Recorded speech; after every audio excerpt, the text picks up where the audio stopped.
પણ રાવણની આજ્ઞા મુજબ યજ્ઞની આહુતિનો હવનની સુગંધ મારીચ અને સુબાઓ સુધી પહોંચી અને બંને ભયંકર રૂપ ધારણ કરી અને આકાશ માર્ગે આશ્રમની ઉપર પધાર્યા।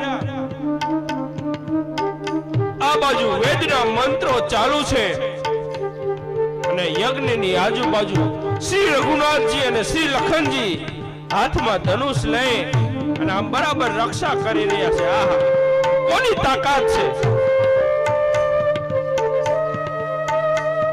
ધીમે ધીમે આહુતિઓ અપાય અને આ બંને રાક્ષસો આકાશ માર્ગે આવ્યા।